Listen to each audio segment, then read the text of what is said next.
Assalamualaikum warahmatullahi wabarakatuh.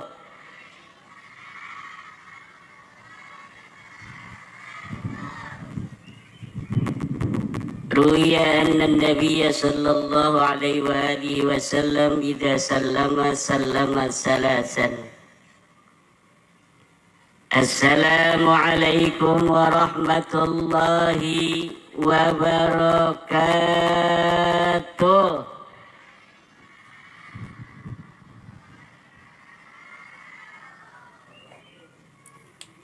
Alhamdulillahil malikil hakim al-jawadil karimil azizir rahim. والطريق إليه واضح للقاصدين والدليل عليه لائح للناذرين والصلاة والسلام على سيد المرسلين سيدنا ومولانا محمد وعلى آله وصحبه أجمعين. يا حي يا قيوم يا حنان يا منان يا ديان يا سلطان يا ذا الجلال والإكرام. أما بعد فيا أصحاب الفضائل para alim, para ulama, wabil khusus sahibil bait Kiai Luqman Al-Hakim, Bapak Bupati Pemalang yang diwakili oleh Bapak Camat, Bapak Polres yang diwakili oleh Kasat Intel, Bapak Kodim, Rais Syuriah PCNU Kabupaten Pemalang, Ayahanda Kiai Haji Mustafa, yang tak asing lagi di dunia maya Kiai Syarif Santri Besok, Gus Anam dari PBNU, kebanggaan kita Ketua LDNU Pemalang, Kiai Wiro, Kiai Haji Husnan Tafsir Majelis Taklim Al-Husna, Kiai Haji Taufik Ukasyah Pondok Pesantren Taufikullah, Kiai Maulana Irham Dimyati Pondok Pesantren Nuruz Zahra, Kiai Rodi Pesantren Salafiyah Pemalang, dan para kiai-kiai yang lain yang belum saya catat. Mudah-mudahan semua para guru-guru kita Allah panjangkan umurnya, Allah sehatkan badannya, Allah berkahkan ilmunya untuk kita semua. Seluruh ketua MWCNU Kabupaten Pemalang yang hadir, Panglima Besar Banser Kabupaten Pemalang,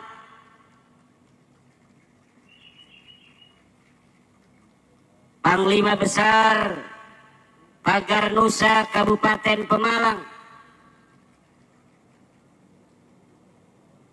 seluruh ranting yang hadir di Kecamatan Randa Dongkol, Randu Dongkal, ini Randa Dongkol mah ini nih, banyak randa-randa dongkol ini. Seluruh keluarga besar dari Pondok Pesantren Nurul Quran Mejagung, Randu Dongkal, Kabupaten Pemalang, Ibu Nyai Lukman Hakim, para santri, ibu bapak, hadirin ma'asyiral muslimin rahimakumullah. Tiada kata yang patut kita sampaikan selain memuja dan memuji kepada Allah, Tuhan semesta alam, Tuhan yang maha besar, Tuhan yang maha kuasa, Allah subhanahu wa ta'ala, yang malam hari ini telah mentakdirkan saya untuk dapat bersilaturahmi dengan seluruh keluarga besar Mejagung,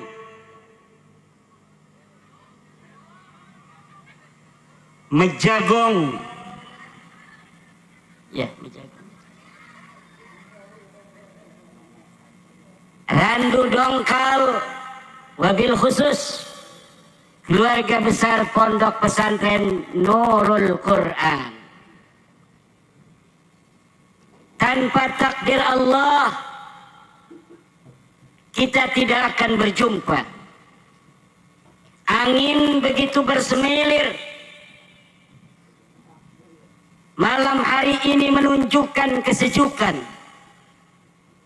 Panas kemarin, malamnya panas bagi Ketua LDNU dan Kiai Lukman Hakim. Tapi Allah tunjukkan malam hari ini kesejukan, rahmat, cinta kasih Allah datang pada kita semua.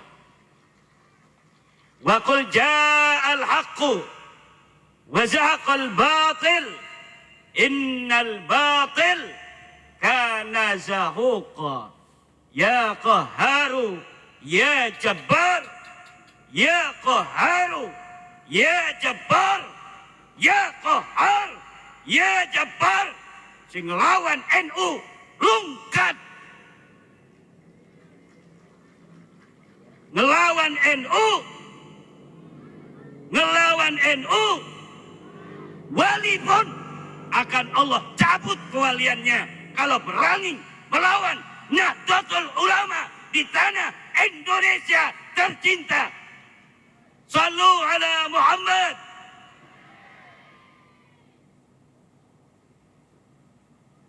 Salawat dan salam mari kita sanjungkan kepada baginda alam, kekasih hati, ayah al-Batul,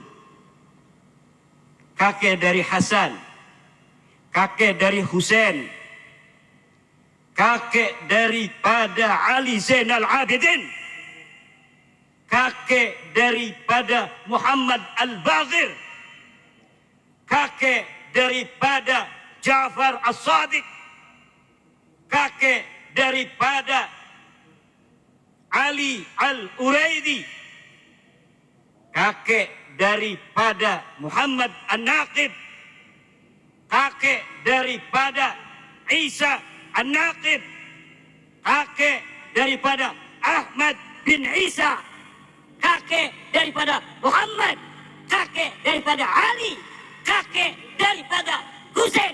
Cukup sampai di situ 3 anaknya. La walada illa salasa. Beliau adalah baginda, kekasih jiwa yang harus kita bela kemuliaan dan kehormatannya. Namanya, anak-anaknya, cucu-cucunya. Beliau adalah Habibina wa Syafi'ina wa Maulana Muhammad, wa Maulana Muhammad, wa Maulana Muhammad. kemudian dibiarkan oleh agama Islam sampai hari ini. Agama Islam dapat beriringan dengan budaya-budaya Indonesia, dengan budaya-budaya Nusantara. Bukan hanya dengan budaya-budayanya, tapi Islam ajaran Wali Songo ini hari ini tetap dapat berdampingan dengan sisa-sisa keyakinan dari bangsa Indonesia. Baik itu agama maupun kepercayaan terhadap Tuhan yang Maha Esa. La ikraha fiddin. Tidak ada paksaan di dalam agama. Ini adalah ajaran dari Wali Songo. Islam hari ini dipeluk oleh 90% masyarakat Indonesia tanpa pertumpahan darah. Islam dipeluk oleh bangsa Indonesia, disebarkan dengan cinta dan kasih sayang, dengan tenggang rasa, saling hormat menghormati, saling harga menghargai. Maka hari ini warisan Islam Wali Songo diwarisi secara ideologis dan secara biologis oleh Nahdlatul Ulama. Nahdlatul Ulama itu hanya satu, yaitu yang dinaungi oleh pengurus besar Nahdlatul. Jika ada orang mengaku NU tapi dia memusuhi PBNU, itu NU palsu. Kalau dia membawa-bawa nama Mbah Hashim, saya NU-nya bukan NU PBNU, tapi NU saya adalah NU Mbah Hashim, itu adalah dusta. Dia membawa-bawa Mbah Hashim, sebenarnya dia ingin memecah belah Nahdlatul.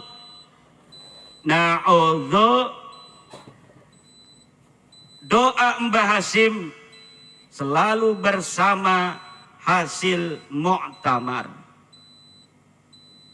Doa Mbah Hashim ada di hasil muktamar.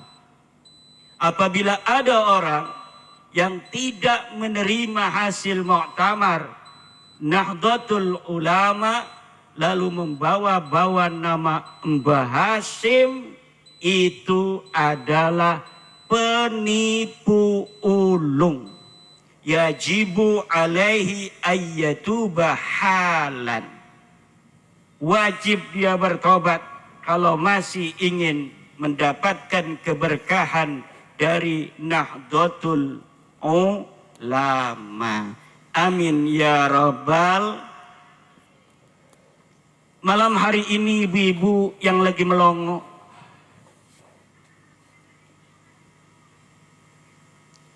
acara khatmil Quran, khatmi jami'id durus wa tahfidil Quran litullabi al-ma'hadil islamiyyi li tahfidil Quran Nurul Quran alladhi kana fi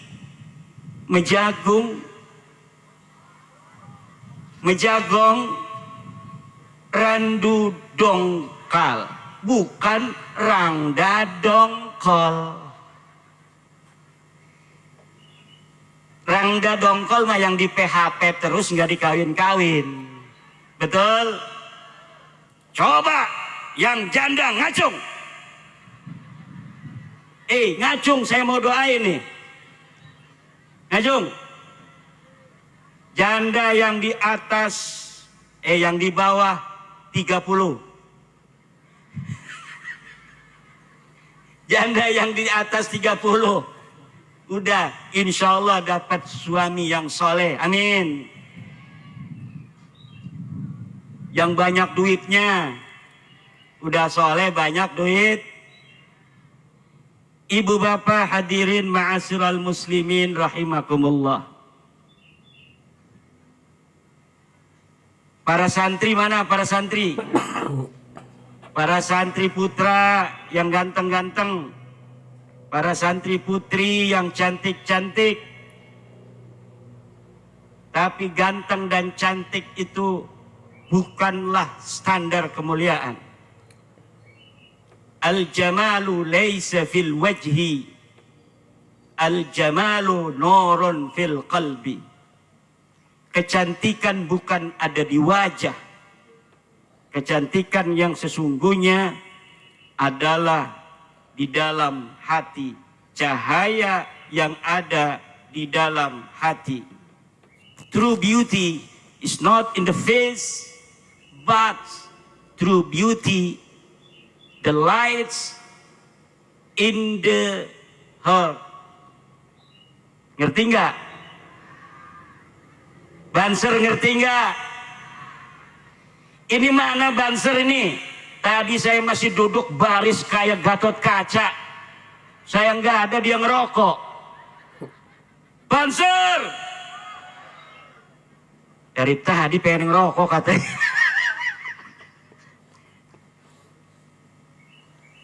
Ini Banser zaman sekarang harus pandai bahasa Inggris. Kalau ada tugas dari PBNU ke Timur Tengah, pada banyak yang daftar karena bahasanya bahasa Arab. Kalau ada tugas dakwah ke Inggris, Prancis, Jerman, kita kaum Nahdiyin kekurangan kader.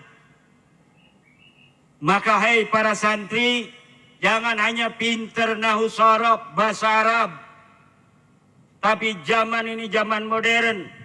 Harus bisa juga bahasa Inggris, bahasa Prancis, bahasa Jerman, bahasa Mandarin. Saya tidak akan ceramah bahasa Mandarin, takut ibu-ibu nggak ngerti. Hanya siang-siang malingseng, liang tai bau.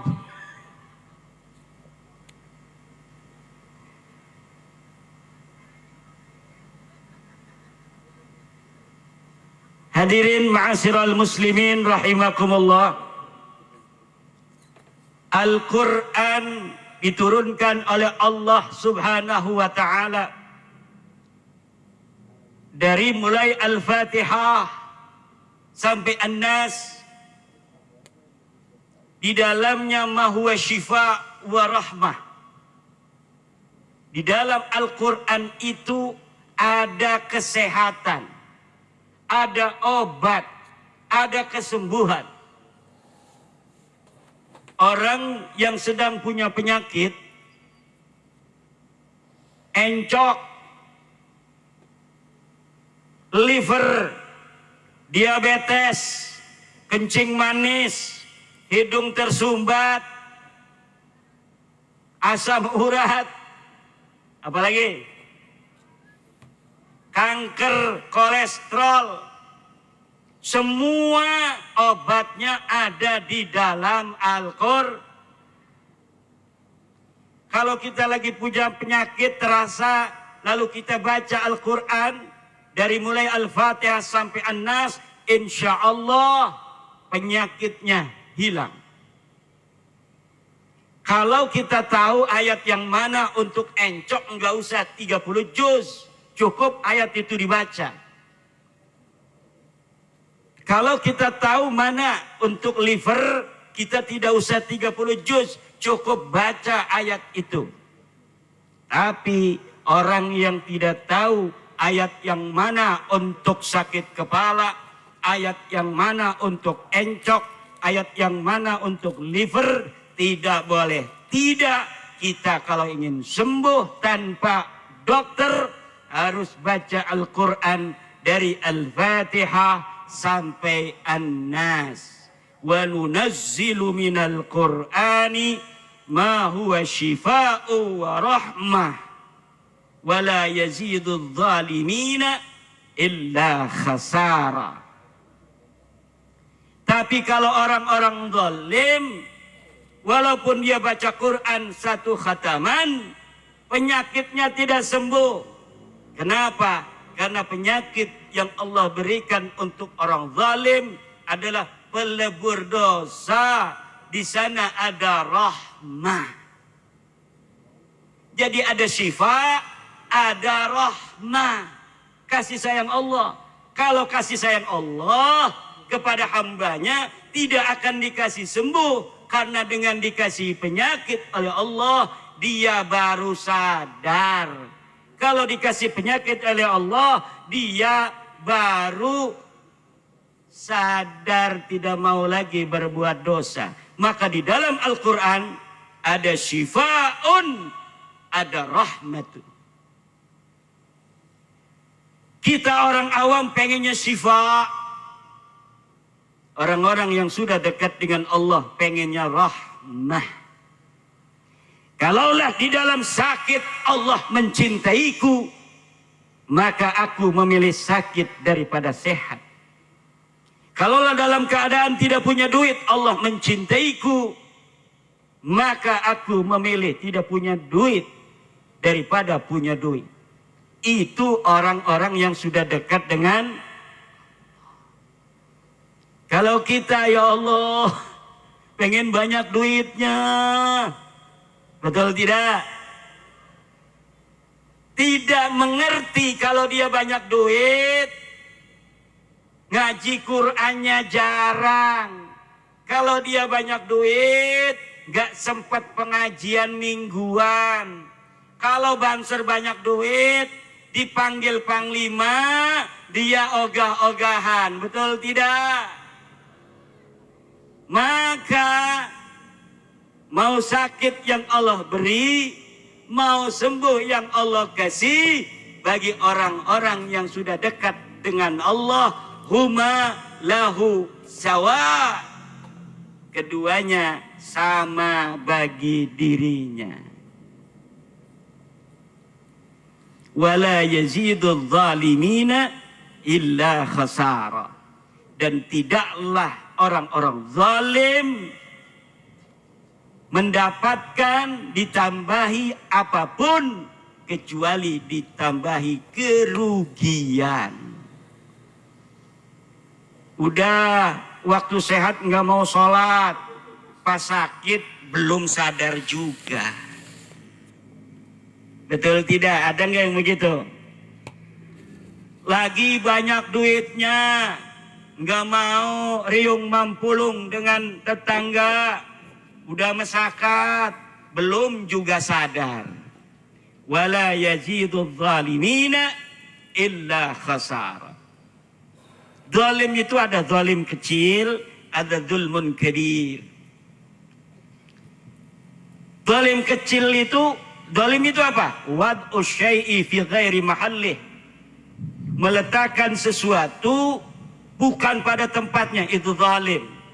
Nah, orang zalim kalau dia sudah baca Al-Quran dari awal sampai akhir penyakitnya belum sembuh, maka itu berarti kasih sayang Allah agar dosanya hilang, dia tidak lagi berbuat zalim.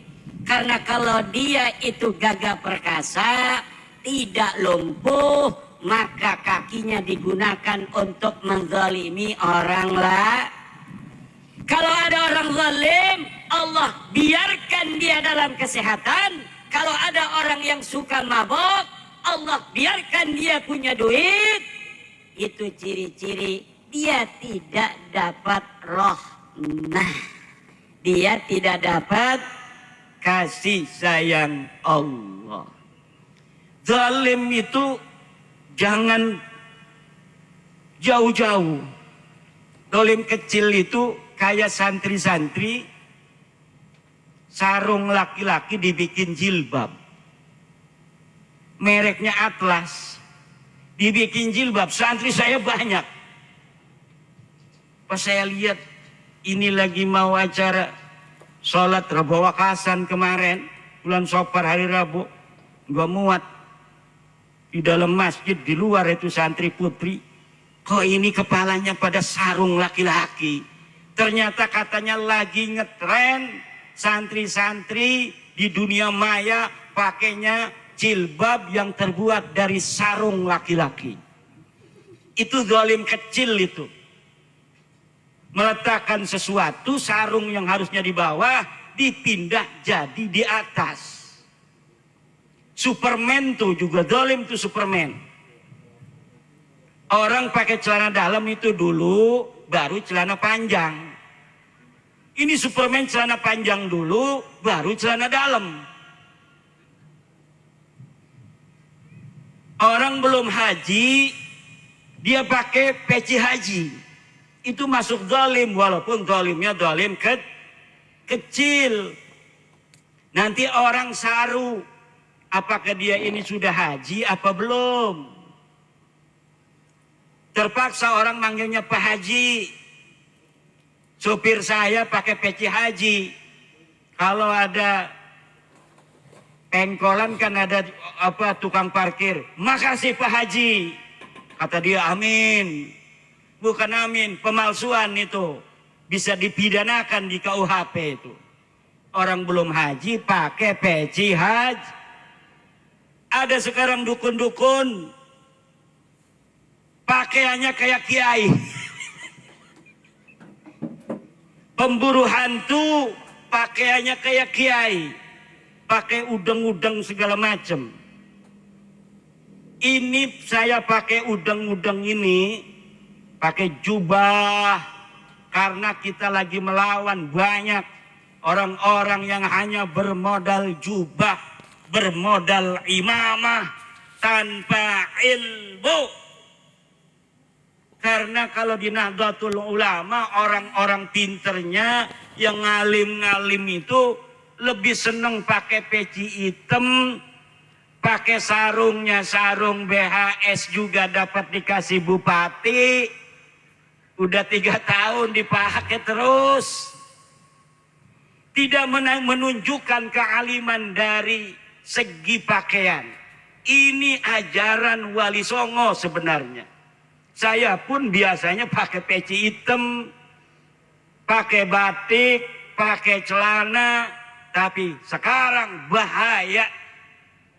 Saya lihat ulama-ulama NU zaman dulu dipoto-foto kenangan Nahdlatul Ulama tahun 39 di Banten Muktamar.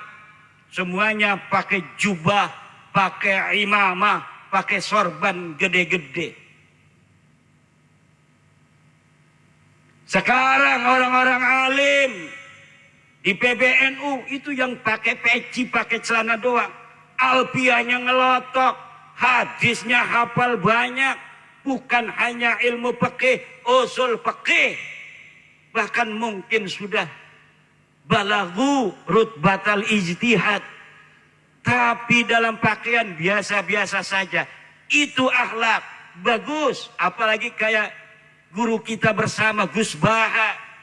Pecinya udah miring, rambutnya kelihatan, digulung. Itulah ulama Nahdlatul Ulama yang penuh ketawaduan. Tapi orang-orang awam ternyata salah zaman sekarang dalam menilai. Disangkanya kalau orang sudah pakai imamah, kalau dia sudah pakai jubah, kalau dia sudah pakai sorban besar, dia ulama besar. Orang awam tidak tahu, tidak bisa mengukur bagaimana kealiman seorang ulama. Akhirnya para ulama-ulama yang tidak memakai pakaian ulama tidak dihormati dan tidak dimuliakan. Sedang semuanya. Kurang alim apa Gus Yahya Sakup. Tapi pakai celana, pakai baju biasa, pakai pecinya hitam, disangkain bukan orang alim oleh orang-orang awam. Yang tahu kealiman Gus Yahya cuma para ulama. Sedangkan para ulama sedikit, orang awam banyak. Kiai Said Agil, Siraj, pakaiannya biasa-biasa saja. Sekarang jadi banyak orang-orang awam yang mengidolakan orang yang hanya bermodal jubah, orang yang hanya bermodal imamah. Maka harus ada sebuah pemikiran juga bahwa kita memang harus tawaduk. Itulah ajaran dari Wali Songo.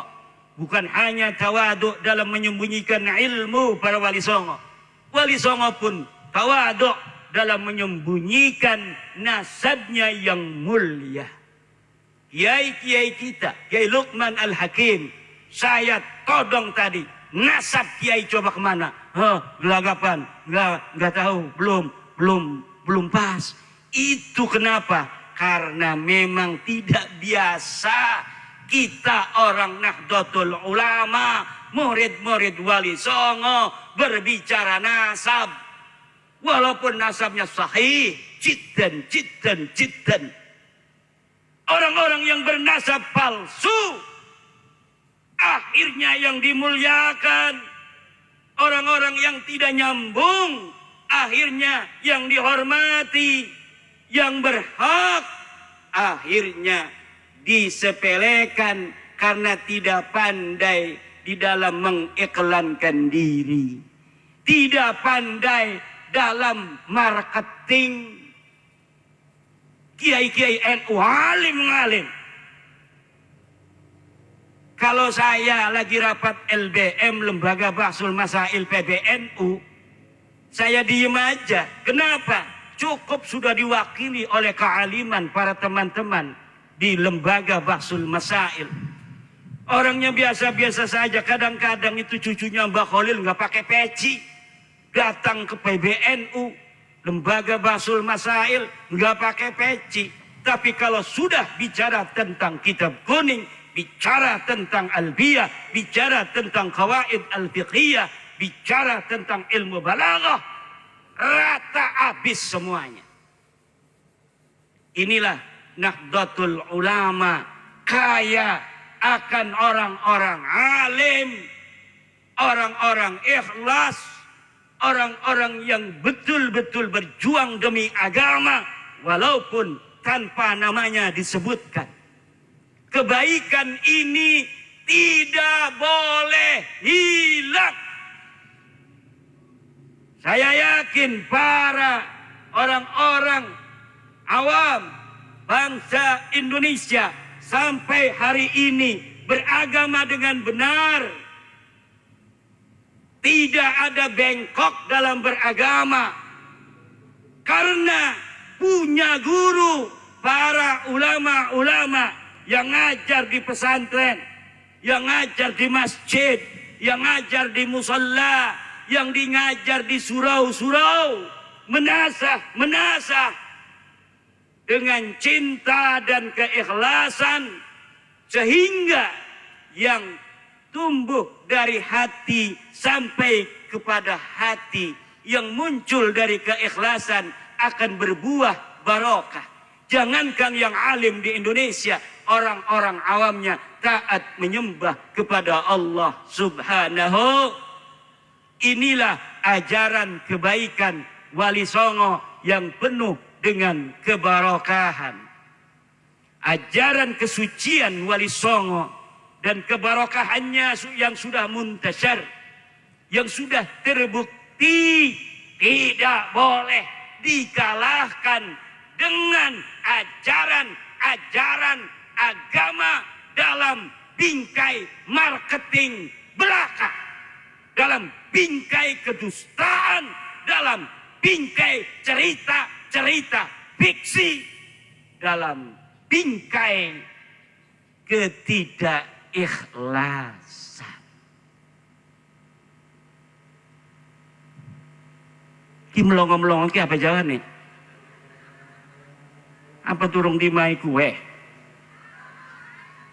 Hah? Emangnya teka merene pengen kue? Teka merene harap ngaji apa pangan kue? Atuh harap ngaji maju ngomong-ngomong kue. Ngaji ngomong-ngomong kue. Ibu-ibu ngelonjor nang apa sih kile?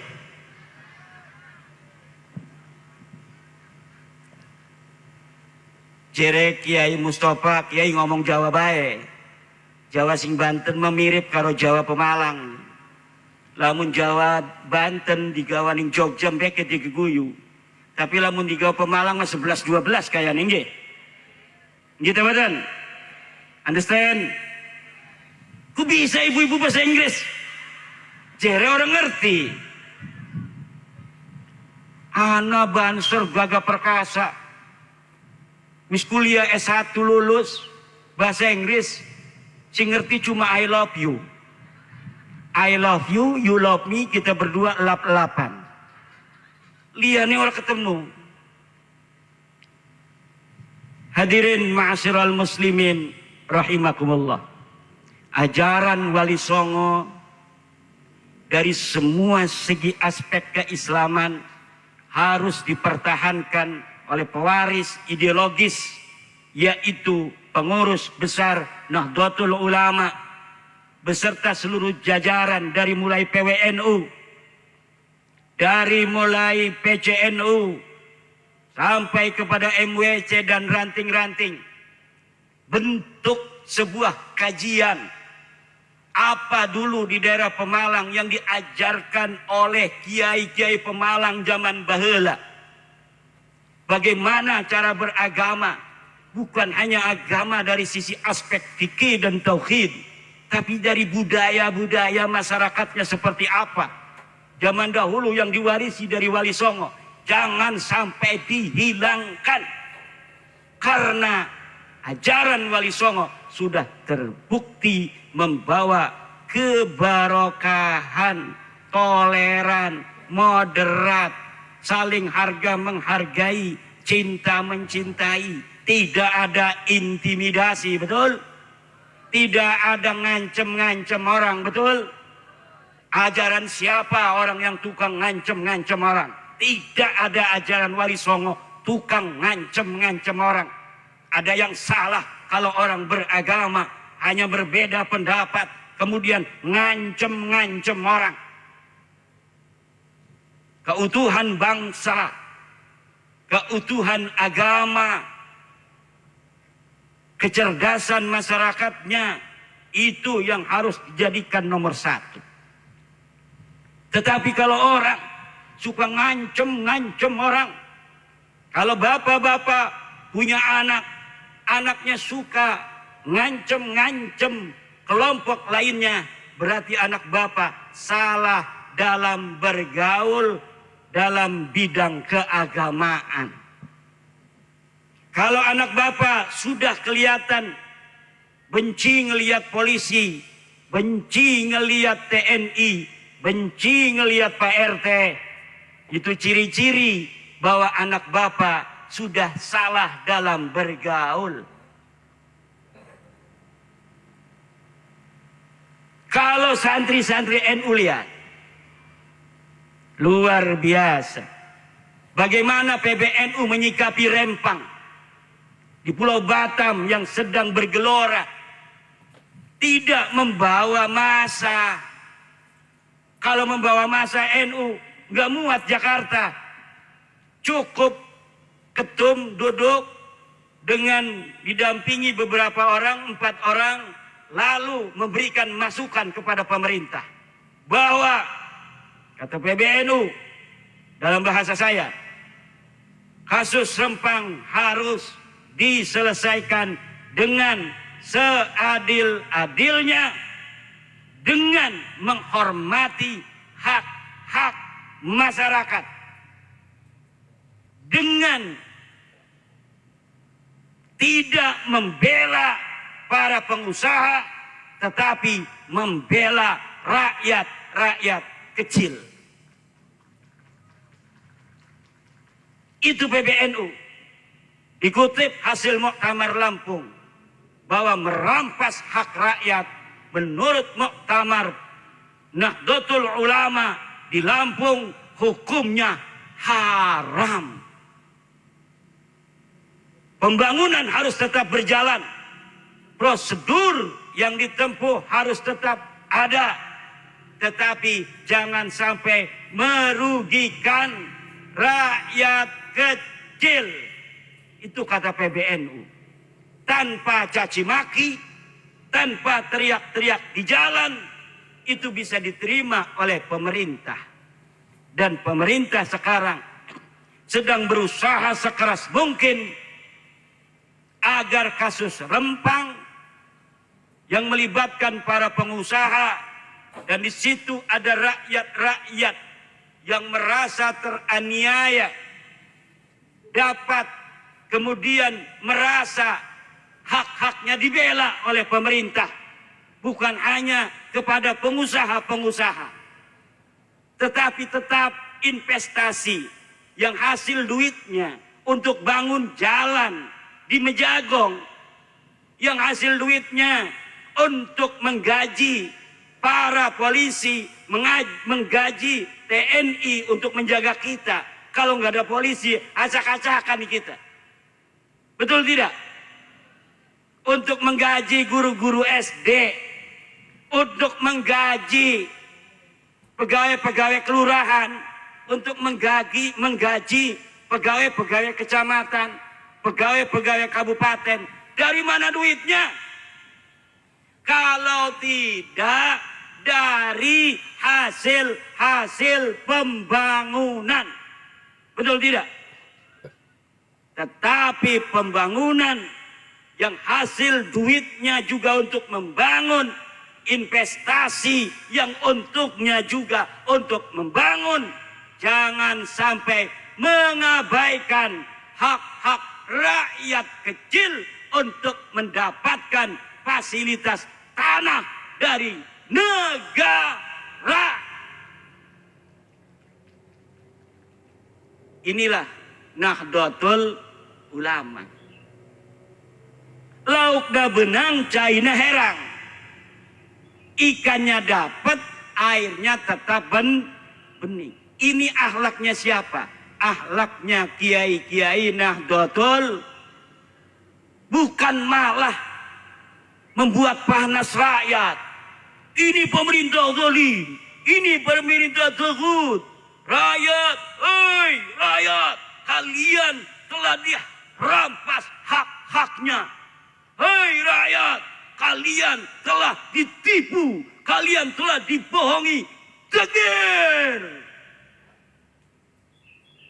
Itu namanya ngompor-ngompori rakyat, betul tidak? Hei rakyat Rempang, tanah Melayu, kalian sekarang sedang dijajah. Kalian harus melawan. Ini waktunya berjihad. Takbir. Dianya nggak ke sana. Betul tidak? Jangan sampai begitu. Itu bukan akhlak Nahdlatul Ulama. Akhlak Nahdlatul Ulama adalah bagaimana mengiringi pemerintah dalam kebaikan, menasehatinya kalau dilihat ada yang kurang lurus. Pemerintah sekarang ini mungkin berpikir ini sesuai prosedur dari yang ditandatangani dalam kesepakatan MOU tahun 2004. Kemudian ada orang yang menempati penduduk asli, tapi banyak juga pendatang-pendatang yang tidak berhak. Mungkin benar, tapi ingat pemerintah, tugasnya pemerintah mengayomi seluruh bangsa Indonesia dan tumpah darah Indonesia. Bukankah kita mencari untung dari investasi ini untuk rakyat? Betul. Lah kalau untuk rakyat, ini rakyat. Maka ini saja dulu yang dinomorsatukan hak-haknya, tolong dipenuhi. Kita doakan nanti akan dapat untung lagi dari investasi yang lain. Amin ya Rabbal.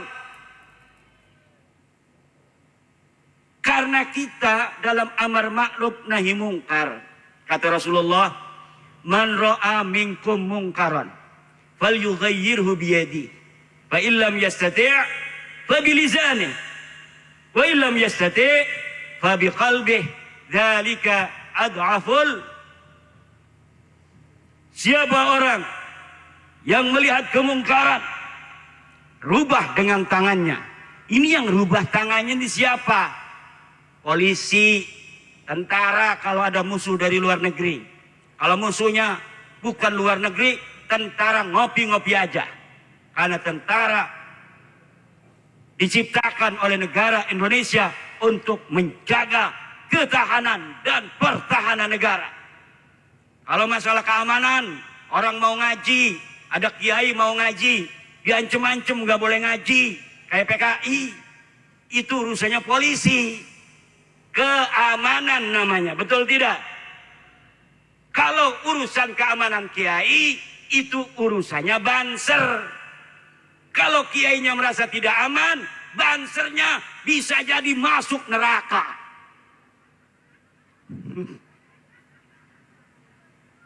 Sangkain mau ngejendulin. Banser tugasnya dibentuk oleh Nahdlatul Ulama untuk menjaga kiai, tidak menjaga yang lain. Banser menjaga kiai. Menjaga siapa? Karena menjaga warga NU tugas polisi. Betul tidak? Tapi kalau kiai mau kemana-mana, kiai mau gilir. Mau kemana? Kalau ada apa-apa gimana? Maka banser harus ikut gilir. Mudah-mudahan ada tetangganya. Kalau rakyat, ini tugas amanannya Bapak Polisi dibantu oleh seluruh warga masyarakat untuk menjaga keamanan dan ketertiban. Kalau dengan lisan itu LDNU kiai. Tugasnya LDNU merubah kemungkaran dengan lisan. Dengan hati siapa? Dengan hati adalah orang-orang awam dan kiai. Orang awam dengan pasrahnya, orang alim kiai dengan iman dan tawakalnya. Kalau tidak mampu dengan hatinya. Udah cukup sampai di situ. Dalika ad'aful iman, ini hal lain. Ingin menerangkan tentang tingkatan iman. Bahwa orang yang merubah dengan tangannya itu selemah-lemahnya iman. Ada kiai, ada banser.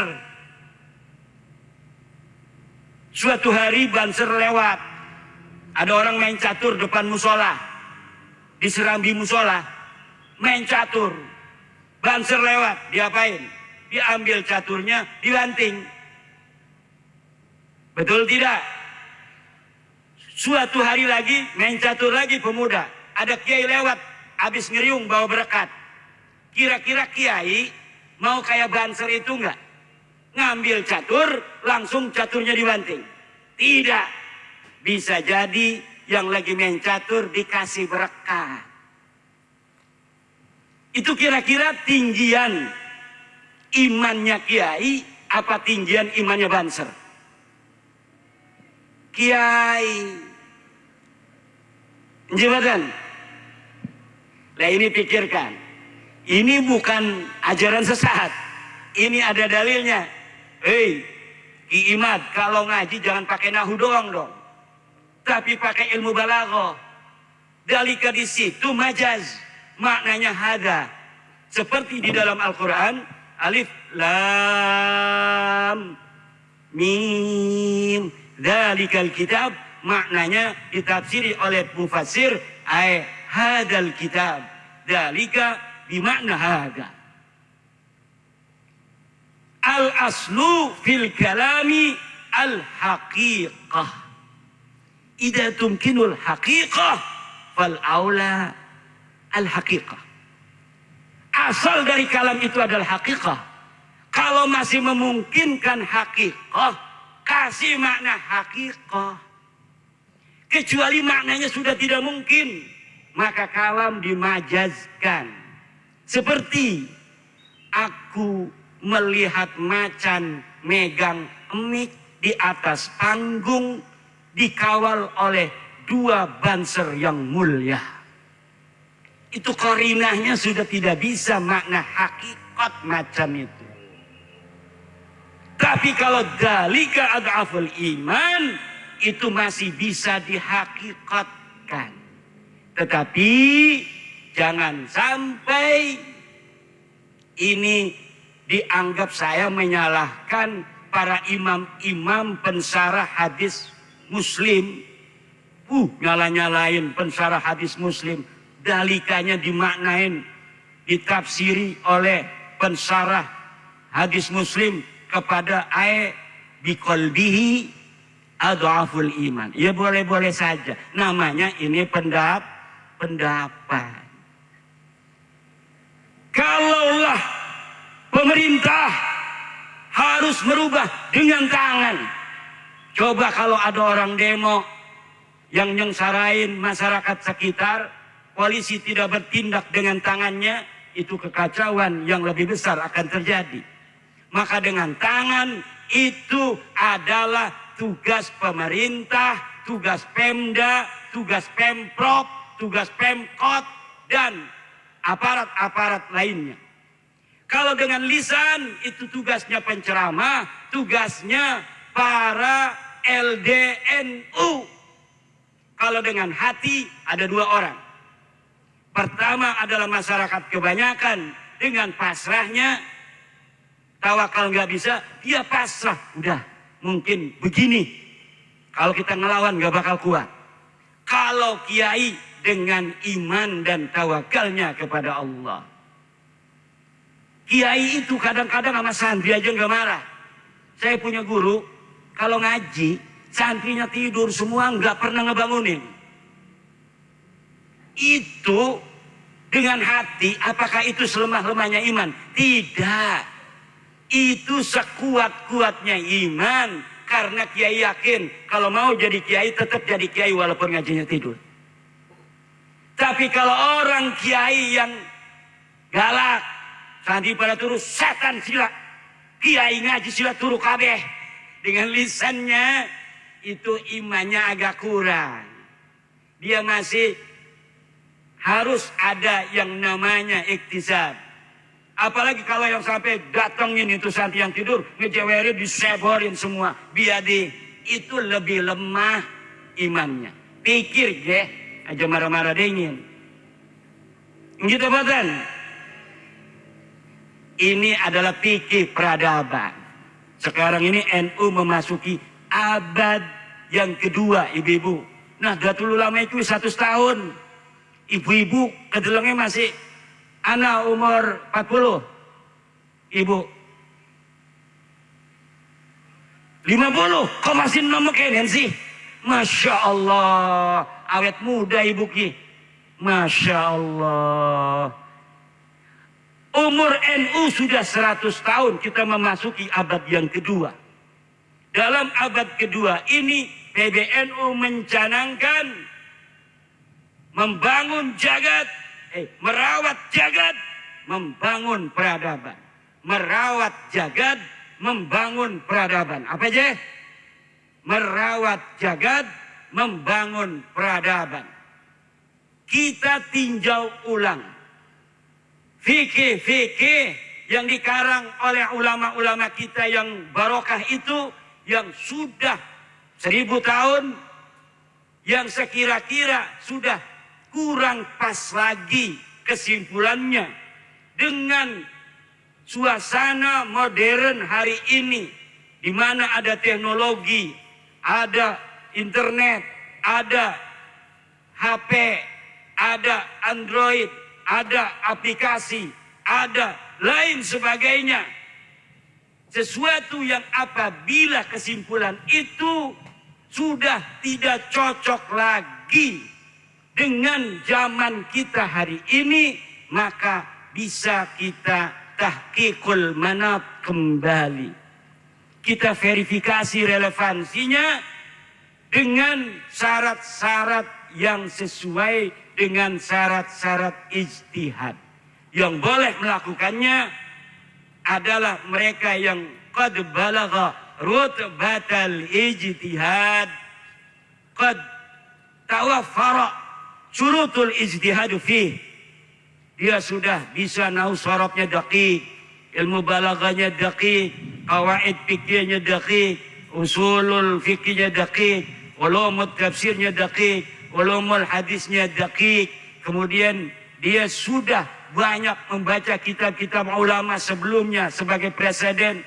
Kemudian dia menyimpulkan dengan kesimpulan baru yang tidak bertentangan dengan Al-Quran, Al-Hadis, Ijma' dan Qiyas. Itu yang sedang dipikirkan Nahdlatul Ulama untuk menyongsong peradaban baru Nahdlatul Ulama di abad kedua NU, agar NU tidak ketinggalan zaman. Karena ulama-ulama NU luar biasa. Di pondok-pondok pesantren, para ulama-ulama kita ini kalau ada di Timur Tengah udah luar biasa. Tetapi mereka tawadhu, mereka wara'i, hanya mengajarkan kitab-kitab yang sudah ditulis ulama. Mereka sudah bisa menulis kitab, tapi banyak dari mereka yang enggan menulis kitab. Mereka banyak yang pandai menulis syair-syair Arab, tapi mencukupkan di dalam cara menyelesaikan kesimpulan yaktafi bima kana fi kutubit turas, yang nanti mungkin hari ini masih cocok, tapi 10-20 tahun lagi ini mungkin sudah ketinggalan zaman. Karena apa? Karena teknologi semakin cepat meninggalkan peradaban-peradaban lama. Sementara kitab-kitab kita ini tidak bisa menjawabnya. Kalau tidak ada verifikasi relevansi lagi daripada ilat-ilat fikih yang ada, kesimpulan-kesimpulan yang dihasilkan, maka nanti akan ada kekosongan hukum. Oleh karena itulah, ayo Nahdlatul Ulama dari mulai PWNU, PCNU, kita persiapkan generasi-generasi muda Nahdlatul Ulama yang mampu untuk membaca keadaan hari ini, tapi juga dia bisa membaca keadaan di masa yang akan datang.